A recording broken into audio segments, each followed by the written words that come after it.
Outro tema também que domina o noticiário, domina as redes sociais, que foi a declaração de ontem do presidente Lula sobre Gleisi Hoffmann. Eu já vou colocar aqui a fala da ministra. Ela se pronunciou agora pela manhã, se pronunciou pelas redes sociais, estava todo mundo aguardando esse posicionamento aí de Gleisi Hoffmann. A gente sabe a força dessa mulher, o quanto ela é muito forte em suas declarações, e assim veio a declaração dela pelas redes sociais. E ela optou por atacar o bolsonarismo. Diz ela, eu vou ler aqui na íntegra: repudia os ataques canalhas de bolsonaristas, misóginos, machistas e de violência política. Desprezam as mulheres. Não me intimidam, nem me acuam. Oportunistas tentando desmerecer o presidente Lula. Gestos são mais importantes que palavras. Não teve e não tem outro líder como o presidente Lula, que mais empoderou as mulheres. Não é qualquer líder que ousa lançar a primeira mulher presidenta do país, a primeira presidenta do PT, o que mais nomeou mulheres ministras nas estatais, no Banco do Brasil, na Caixa Econômica, no Superior Tribunal Militar e outros tantos lugares. Que moral vocês têm? Vocês esqueceram das entrevistas, dos vídeos em que Bolsonaro agrediu as mulheres, estimulando a violência política e física, o preconceito, o machismo? Canalhas, respeitem a inteligência do povo brasileiro. Esse é o post de Gleisi Hoffmann. Mas quem vai comentar ele pra gente é a nossa historiadora, que sempre aparece por aqui nesses momentos polêmicos. A gente coloca ela na fogueira.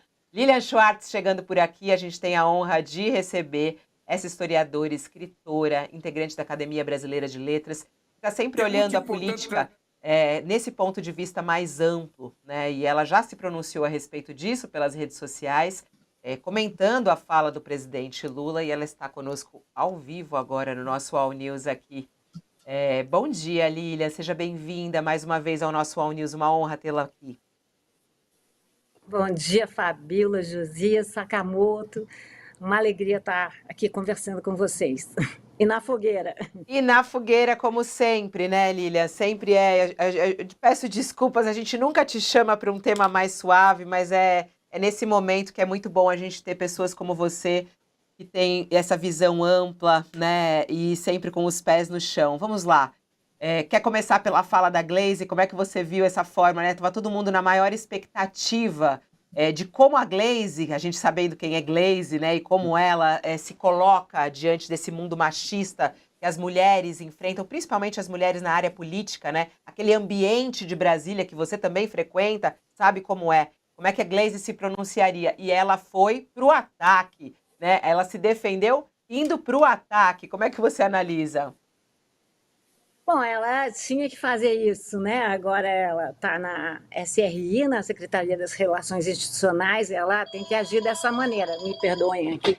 Mas por outro lado, eu penso que, sim, concordo com ela, que os bolsonaristas vão usar esses fatos para atacar, mas eu discordo da ideia de que todas as pessoas que criticaram a fala do presidente Lula sejam oportunistas. Eu sou historiadora, antropóloga de formação, Fabi, e eu acho que muitas vezes grandes estruturas se revelam a partir de detalhes, a partir de atos falhos. É interessante a gente pensar que, sim, o governo Lula nomeia a Maria Elizabeth Rocha para o Superior Tribunal Militar, né, uma posição que não foi ocupada por uma mulher há 217 anos, né? Quer dizer, é muita coisa.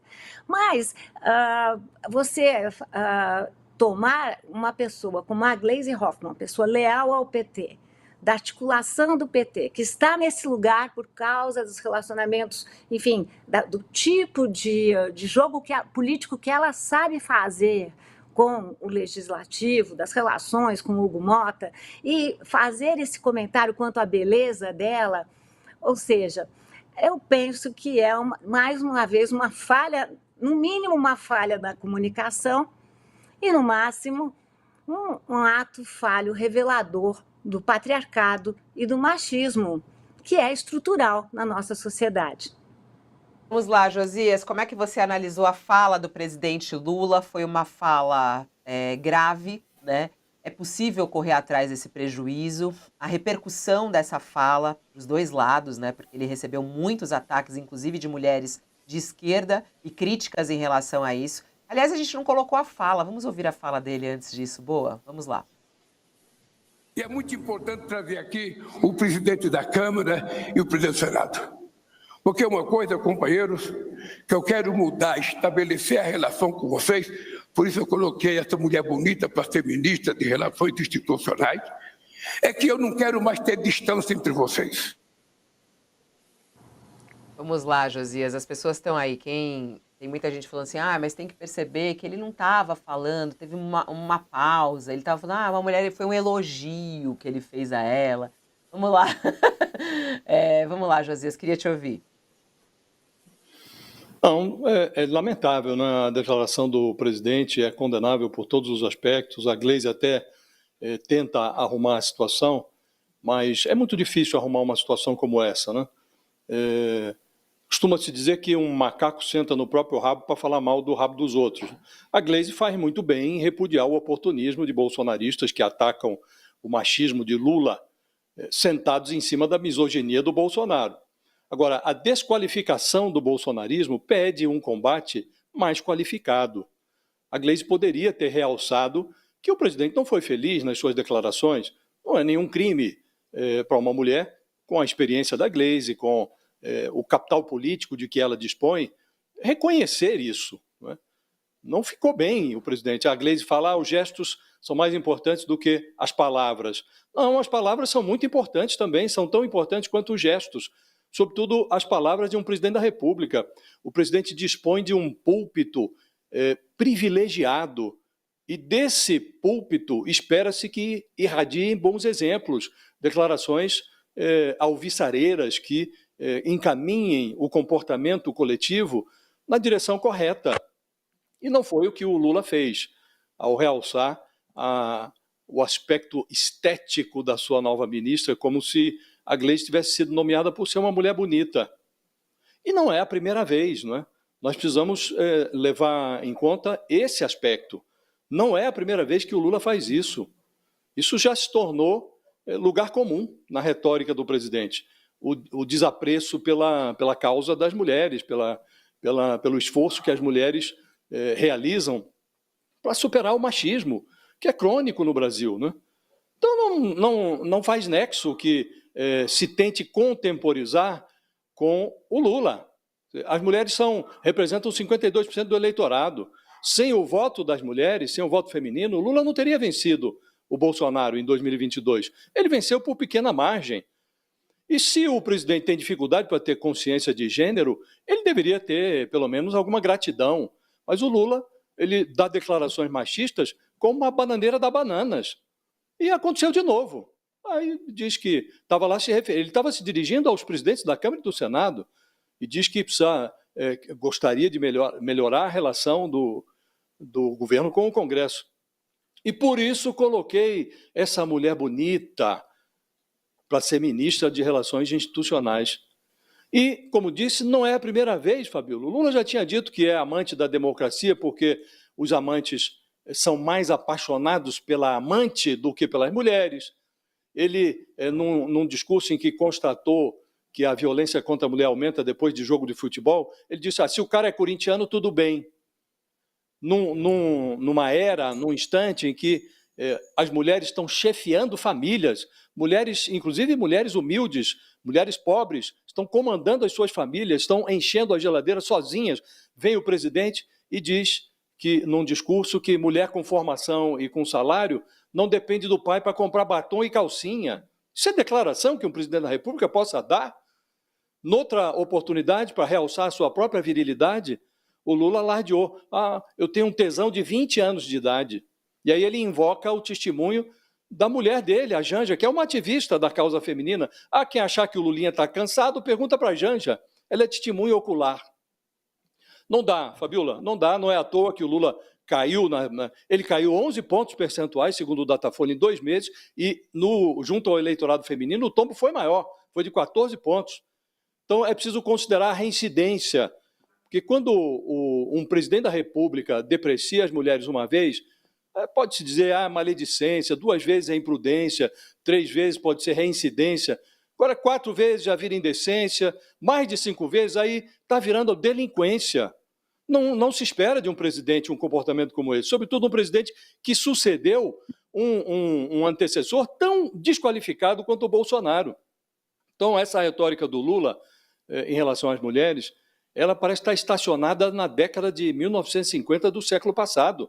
O machismo do presidente está se revelando estrutural, parece estar entranhado no DNA. Então não dá para contemporizar com isso, Fabiola. Não é possível, não é razoável, não se espera de um presidente da República um comportamento, declarações como essa. Ao contrário, o que se espera é o oposto disso. É isso. Tá aí, as pessoas aqui mandando Eu posso palmas. comentar uma coisinha, só Pode. junto com o Ju, que mesmo no post que eu escrevi, como em outros, as pessoas usam o mesmo argumento de Gleisi, né, a ideia de desmerecer. Eu penso que estamos merecendo o presidente, ou seja, levando a sério o que se diz. E toda a democracia pede o diálogo, o debate de ideias. Muita gente também diz coisas assim: olha, gente, isso aí está errado porque é só uma piada. Olha, eu pergunto a vocês, né, na linha do Josias, uma piada só faz efeito, só tem sentido, se ela se contrapõe, se ela desloca um significado que é corrente. Então, nós só podemos achar graça na piada porque ela faz sentido para nós. E qual o papel de um presidente? Um presidente que é muito diferente de Jair Bolsonaro. Ele tem que se opor a essas falas engraçadinhas, porque elas não têm graça. Tem que ver para quem ela faz graça, não é? A piada, claro que tem piada boba, mas piada que a gente gosta, que a gente entende, ela só faz sentido em contexto. E o nosso contexto é de muito machismo. E que importante isso que você falou, né? Isso está sendo falado porque estamos merecendo e não desmerecendo, né? Merecendo. E é esse cuidado, esse alerta, esse grito, principalmente que vem das mulheres e das mulheres progressistas, né? Como você coloca. Tem aqui, ó, o Marlon Freitas escreve, manda um superchat, ele fala: olha, para criticar o presidente Lula vale tudo, todos aderem à agenda woke, de colunistas à direita. E aí, do dia para a noite, todo mundo virou feminista, tudo para omitir uma pauta positiva do governo, uma fala meticulosamente pensada para atacar o presidente Lula. Vamos lá, Sakamoto, queria a sua análise também desse ponto de vista, que as pessoas falam, mas por que ficam ressaltando tanto isso? Né? É preciso ressaltar isso ou não? O Lula é assim mesmo, vamos aceitar, ele já é mais velho e tudo mais, e bola para frente. Como é que você analisa essa fala de ontem e até mesmo esse pronunciamento há pouco da Gleisi? Antes de mais nada, dá bom dia para a Lília, seja bem-vinda.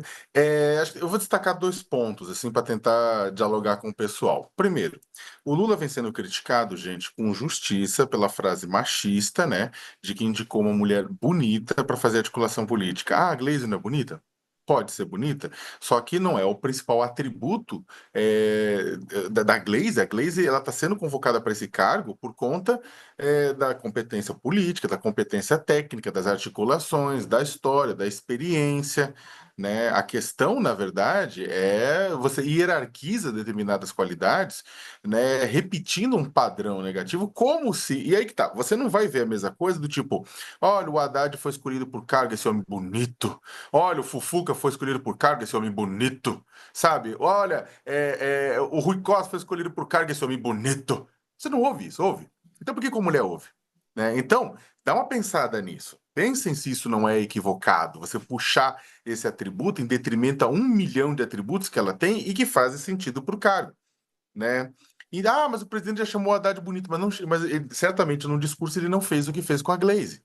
Né? Então, não é aceitável esse tipo de declaração, ainda mais vindo de um presidente, né? Isso aí não tem a dúvida nenhuma. Frases são importantes, porque mexem no simbólico, e o simbólico é estruturante da sociedade, ajuda a definir relações sociais, ajuda a definir a forma como vemos o mundo. Sim, frases de líderes, declarações de líderes ajudam a gente a entender, a gente ver como a gente encara o mundo. Isso vale para o petismo, para o bolsonarismo, para o centrismo, para qualquer coisa. Né? É claro, mas há muita gente que performa, né? Toda a gente até vai falar sobre isso, mas a questão é simbólico, é importante. fazer, claro, nesse ponto, fazer um porém. O cientista político Carlos Mello deu uma declaração recentemente que eu achei bem interessante. Ele aplicou para a economia, mas eu acho também que é aplicável para outras dimensões da vida. Ele falou assim, ele estava falando sobre a forma como Lula via economia, de investir em indústria automobilística, naval, nessas coisas. E ele falou, olha, o Lula é, sim, um homem de ontem. Né? O Lula é um homem de ontem. E aí, isso vale para a questão também de visão social. Isso não justifica, isso não passa pano, isso eu estou tentando explicar por que ele fez essa frase horrorosa. Ele é um homem de ontem. Para a sorte do próprio Lula, Carlos Mello colocou, a oposição a ele são homens da Idade Média. Né? São homens que andam, ou melhor ainda, da pré-história, que usam tacape. Né? E aí é aquela coisa: o presidente Lula fez uma declaração ruim, muito ruim, né? E aí, é claro, precisa ser visto sempre isso em perspectiva. A crítica é super necessária, precisa se criticar, porque não é aceitável um presidente falar isso, mas também sem perder a perspectiva de que o outro lado é um ex-presidente que disse para uma deputada que ela era tão feia que não merecia ser estuprada. Né? Então, é essa perspectiva, inclusive, para o bolsonarismo que se assanha, né? Lembramos do evangelho, né? Olha, tomar cuidado com o cisco no olho do colega, sendo que você tem uma trave no seu próprio olho, o pessoal que gosta de citar a Bíblia, não é mesmo? Agora, só para terminar, uma coisa que eu acho que é importante, né? Eu, particularmente, eu acho até que seria, na verdade, menos tipo, polêmica a frase do presidente Lula, né? Menos polêmico essas bizarrices que ele fala, e eu concordo com o Josias, em profusão com relação à questão machista, se ele não estivesse em dívida com as mulheres. E eu acho que esse é o principal ponto que a gente tem que analisar. Né? O debate nessa história não deveria ser simplesmente como os políticos performam na narrativa, por mais que a narrativa seja simbólica, estruturante e fundamental, mas, na verdade, como, na verdade, as ações dos políticos acabam influenciando no dia a dia das pessoas. Então, você está 3 pontos. O governo está devendo para as mulheres um debate decente na questão do direito ao aborto.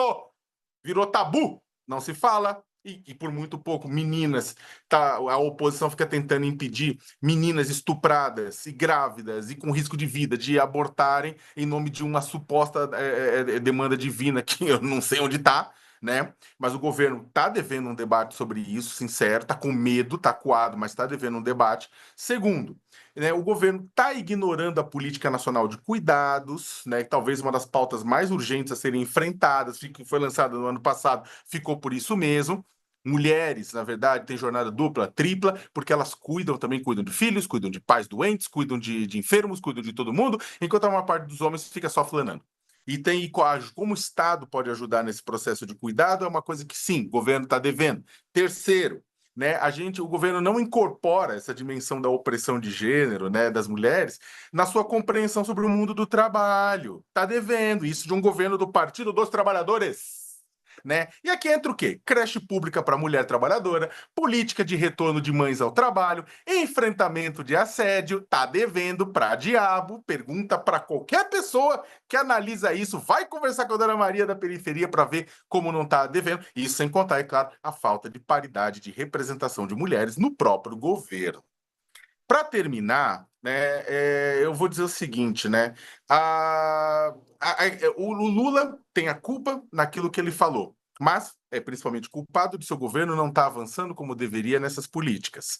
Mas a sociedade também é culpada, inclusive a imprensa, por não cobrar essas políticas o tempo inteiro do governo. A gente precisa cobrar mais. Né? Governo é que nem feijão, só funciona na base da pressão, só fica bom na base da pressão. E a gente precisa cobrar. E a gente teria que é bom a gente aproveitar estes momentos com essas falas criticáveis do presidente Lula para fazer a cobrança do quê? Do combate ao machismo estrutural, que é o que inclusive a Lilian colocou. A gente precisa combater o machismo não apenas nos diálogos que são importantes, mas esse machismo estrutural que faz com que mulheres tenham uma vida condenada a cuidar dos homens, né? Enquanto os homens podem, muitos deles, de esquerda, de direita, cagar regra sobre machismo e sobre feminismo. Tem muita gente interpretando essa fala de Lula, dizendo que ele deu, de certa maneira, uma resposta ao que o bolsonarismo vem fazendo nos últimos tempos, né? A fala do Lula ela aconteceu 6 dias depois de o filho do ex-presidente, o vereador Jair Renan, publicar nas redes sociais, divulgar nas redes sociais um vídeo misógino do pai contra mulheres de esquerda, contra mulheres petistas. Na fala, Bolsonaro afirma que as apoiadoras do PT são feias e incomíveis. E o Jair Renan posta esse vídeo escrevendo: Bolsonaro sempre tem razão, com a bandeira do Brasil e uma gargalhada. Vamos ouvir um trechinho aqui. Você pode ver, não tem mulher bonita petista, tem feia. Às vezes acontece, eu tô no aeroporto, alguém me xinga lá, a mulher, né? Olha pra cara dela, nossa, mãe. Incomível. Coisa horrorosa isso. Desculpa por colocar esse vídeo, inclusive, Lilian, mas ó, é isso. Algumas pessoas estão fazendo uma relação de uma coisa a outra, que Lula, de repente, ao falar isso, quer ressaltar, inclusive, sair em defesa das mulheres de esquerda, das mulheres do PT, e da própria Glaze, que é muito alvo do bolsonarismo, né? Eles falam um monte de coisa de Glaze. Você também entende que pode ter sido isso ou não? Olha, eu vi muita gente comentando, né? Se foi, Fabiola, eu não acho uma boa tática. Talvez seja, talvez lá Lula soltou essa frase pensando no descalabro de Jair Bolsonaro. Esse sim, uma pessoa profundamente misógina, né? Esse sim, uma pessoa que colocou ministros contrários ao aborto legal, aborto com meninas de 12 anos. Eu não esqueço Dona Damares lá, impedindo uma menina de 12 anos que foi estuprada de fazer o seu aborto. Mas eu repito aqui que todo o significado se dá em contexto. O contexto da fala de Lula foi um contexto em que estavam presentes o presidente da Câmara e o presidente do Senado, Hugo Mota e Davi Alcolumbre.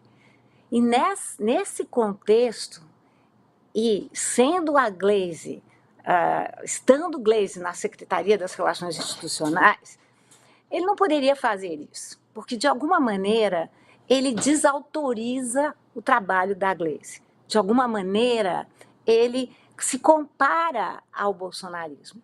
E não é necessária essa comparação, não é boa essa comparação, ela é ruim para a democracia. E democracia é um sistema incompleto porque ele sempre prevê a luta por direitos.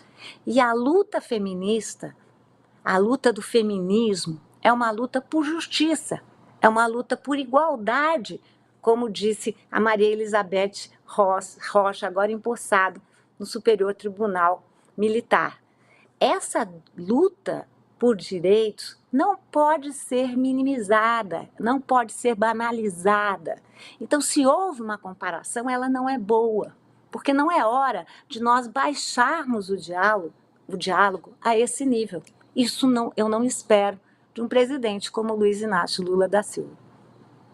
Ai, que bom ter você aqui, repito isso, que é muito bom você falar essas coisas, porque não dá para se comparar. O Josias queria comentar também essa reação do bolsonarismo, e que é muito, muito ofensivo a todas as mulheres, né?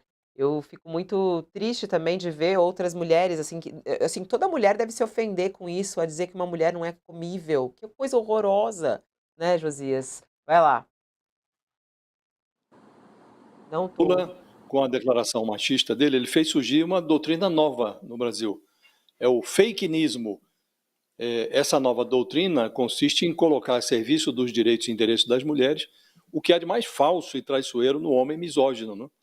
O fakenismo é tão confiável quanto o canto da sereia, a lágrima do crocodilo, o apreço do Bolsonaro pelo feminismo. Então, essa penúltima fala machista do Lula, ela soou, como você realçou, Fabiola, 6 dias depois dessa atrocidade verbal do Bolsonaro, e disse que apoiadoras do PT são feias e incomíveis. E ao insinuar que o fator estético pesou na nomeação da Glaze, o Lula libertou a mulher fluorescente que certos bolsonaristas mantinham enterrada dentro de si. Tem um deputado aí, um coronel Zucco, lamentou o desapreço do Lula pela valorização da competência profissional da mulher. O Nicolas Ferreira debochou, agora a gente é obrigado a achar as petistas bonitas. Teve um caprichou na desqualificação o Gustavo Gayer. Ele acabou furando a cerca do Código Penal. Ele disse que teve a impressão de que o Lula ofereceu a Gleisi como um cafetão oferece à sua funcionária uma negociação entre gangues. Veja a que ponto chega o bolsonarismo. E até tem uma mulher, também bolsonarista, a Coronel Fernanda. Ela instou a bancada feminista, a bancada feminina da Câmara, a redigir um manifesto contra o Lula, cobrar retratação. Então, esse fakenismo, ele se baseia nos conceitos do Bolsonaro.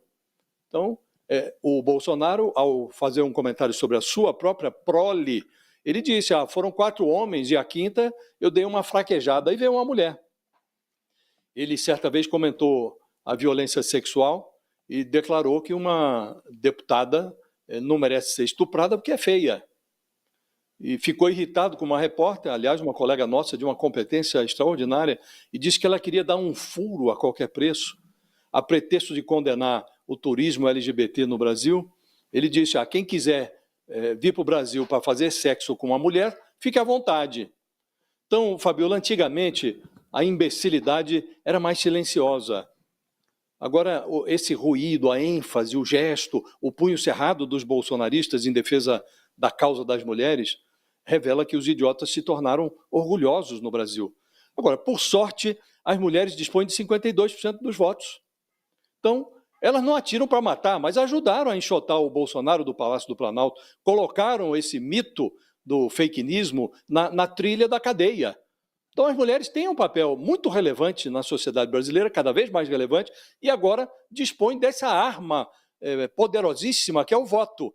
Então, é uma forma de higienizar a cena, de livrar a política de personagens tão desprezíveis quanto esses que se manifestam de forma oportunista a partir de uma erupção machista do presidente da República.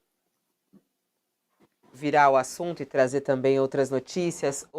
Lília, só queria uma reflexão sua sobre algo que eu tenho pensado bastante, é sobre essa questão da mulher da direita e da esquerda, né? Ontem, aliás, tinha uma reportagem muito interessante no jornal Folha de São Paulo, não sei se todo mundo conseguiu ler, das influenciadoras de direita, que são belas, recatadas, do lar, né? Aí, ao mesmo tempo, tem essas influenciadoras de direita nas redes sociais, mulheres da política da direita, que querem se posicionar de uma maneira, e aí tem as mulheres de esquerda. Essa mulher sendo alvo o tempo inteiro, o que é uma mulher de direita, o que é uma mulher de esquerda, onde elas se separam, onde elas se encontram, Lilian? Como é que você vê essa questão agora, que está tão forte, né? Pelas redes sociais, inclusive, né? Os perfis de mulheres de direita. Como é que você analisa isso? Que momento da história nós estamos vivendo? Olha, eu vejo com grande tristeza, né? Nós sabemos que existem feminismos no plural. E isso é muito saudável numa democracia, porque a democracia vive do debate de ideias, vive da diferença e do que a diferença saudável, o debate saudável pode provocar. Esse grupo de direita é um grupo que ataca o feminismo, mas não leva em consideração que foram as conquistas do feminismo que permitiram a elas estarem nesses locais também. Eu fico sempre pensando, o Sakamoto falava disso, eu discuto muito isso sobre a dimensão simbólica do poder político. Eu fico pensando o que significa até 1932 as mulheres não votarem. Tem um dado que sempre me impressiona muito, né, que foi só na década de 70 que as mulheres puderam ter um cartão de crédito separado do marido, ou sem marido, ou sem homem, facultando cartão de crédito. Das maiores às menores, essas são conquistas para as mulheres de esquerda ou as mulheres de direita. Eu tenho certeza que as mulheres de direita usam cartão de crédito, não é verdade? Que mulheres de direita têm que se divorciar por vez. Que mulheres de direita não vão ficar condenadas a estarem no lar o tempo todo. Isso não quer dizer que o feminismo é contra o espaço da domesticidade, que é contra o espaço do cuidado, mas nós não queremos só cuidar. Nós queremos também protagonismo. Nós não queremos apenas o segundo plano, a gente quer a cena também. porque a nossa história é feita de mulheres que foram revolucionando esses espaços. Então, vou repetindo aqui, eu não tenho nenhum problema com as pessoas optarem por essa forma de viver ou aquela forma de viver. A gente só não pode condenar e não pode criar esse muro, onde tem que ter muita porta de diálogo, porque conquistas das assim chamadas mulheres feministas de esquerda são usadas por todas as mulheres do mundo, que não seriam o que são, eu repito, se não tivesse essa luta por justiça e por direitos. O Dia das Mulheres é o ano inteiro, porque não acabou, porque a gente tem que continuar esse longo caminho, né, que é a conquista da representação política, da representação social, da representação cultural, essa confusão nos espaços do público e do privado. É disso que nós estamos falando e não dessa divisão boba cartesiana de esquerda e direita, motivada por homens, sobretudo de direita, com seu discurso misógino, que querem conter a história das mulheres. O que não há como conter. Eu tenho que dar essa má notícia para o bolsonarismo. Não há como conter essas conquistas. Muito Tem bom. um aspecto, é isso. Fabiola, se me permite perguntar a Lília, porque a gente está aqui discutindo algo e parece que estamos vivendo na era medieval, né? Mas é preciso realçar também, isso é que eu queria pedir a Lília que nos situasse no tempo, né? Em que ponto nós estamos, né? Porque estamos discutindo aqui no espaço público uma fala machista, as reações oportunistas de uma facção política misógina, né? Discutimos na semana passada a forma como foi dispensada do governo, a forma inapropriada como foi dispensada do governo a Anísia Trindade, que também o Lula se portou inadequadamente, com o silêncio, aí não foi com palavras, ele fez uma solenidade em que a ministra praticamente fez um discurso de alto desagravo, ele silenciou e dias depois demitiu essa ministra que, na solenidade de despedida, disse que tinha sido vítima de uma campanha sistemática de misoginia. E aí não foi o bolsonarismo que praticou essa misoginia contra a Anísia Trindade, não é? Em que ponto nos encontramos, Lília, discutindo esse assunto? O Brasil está na Idade Média ou nós avançamos muito e, como você diz, não dá mais para segurar, não é? Olha, Josias, eu penso que são as duas coisas. Nós avançamos, né? Tem muitas leis que são estacas sociais. Mas eu lembro aqui, como história, eu vou dar duas datas.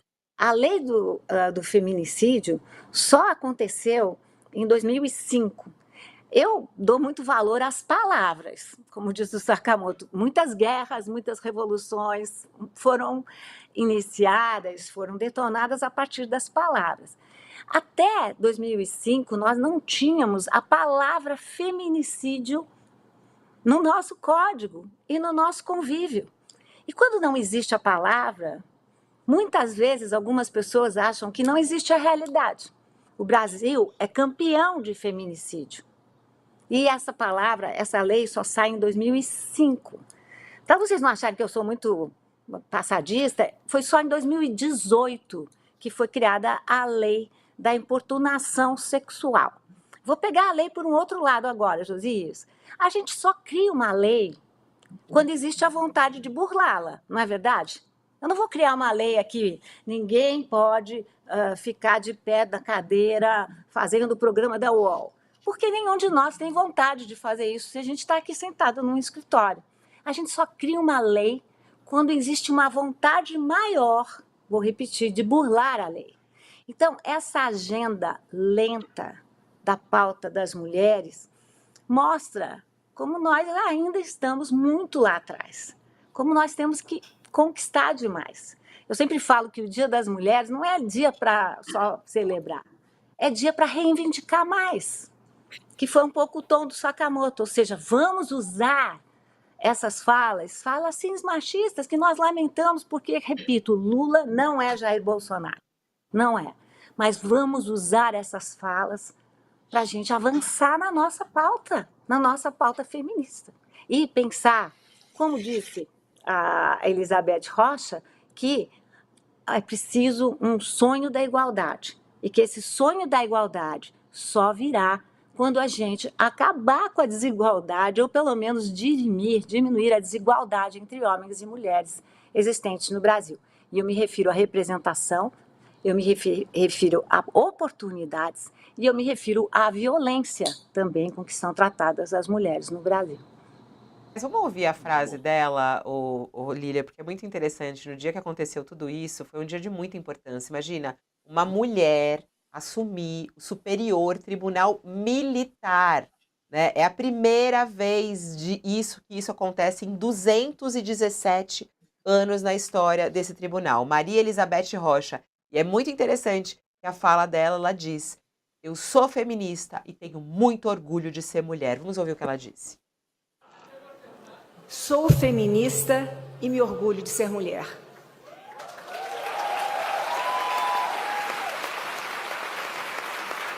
Peço licença poética a Milton Nascimento e Lô Borges para dizer: porque se chamavam mulheres, também se chamavam sonhos, e sonhos não envelhecem. E nós, mulheres, temos um sonho, o sonho da igualdade. Eu não tenho dúvidas de que o ideário feminista se imbrica com o humanista, quando buscam edificar um mundo sem constrangimentos. Um mundo que não afeta só as mulheres binárias, cisgêneros, hétero ou homossexuais, porque o gênero feminino não é sinônimo de sexagem. Ele diz respeito aos papéis historicamente construídos e suas violências específicas. Foi um discurso muito forte, ao lado dela o presidente Lula. E é muito curioso quando ela fala isso, né? Aí você olha a plateia, vários homens assim. Você viu quem aplaudiu, né? Todos lá assim, ó. É muito impressionante isso. Pode mostrar a cena de quem aplaudiu, que Olha lá. vocês vão poder... Ó só, Olha lá, dá uma olhada. olha lá. Olha lá. Aí constrange um pouco os homens e alguns vão lá timidamente, fazem um gesto, mas enfim. Isso é uma resposta para o Josias, né? Quem está aplaudindo, né, Josias? É isso. Quem é você na primeira fileira da cerimônia da ministra Maria Elizabeth Rocha? Lilia, você sabe que uma toga só não faz verão, né? Mas é muito interessante você ver uma mulher, né, alcançando essa posição e fazer um discurso como esse, né?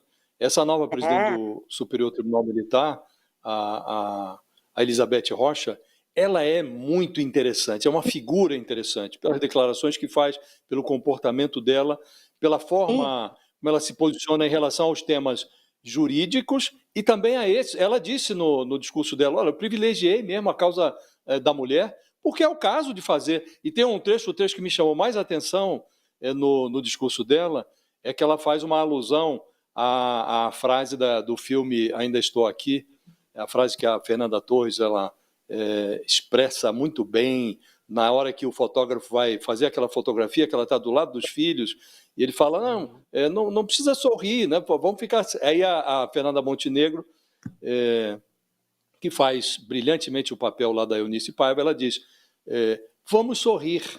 E a ministra repetiu essa frase lá, porque é um flagelo o que acontece com as mulheres no Brasil, mas ela diz, olha, estamos aqui, vamos resistir, então vamos sorrir. E ela sorriu diante desses aplausos tímidos da plateia, né?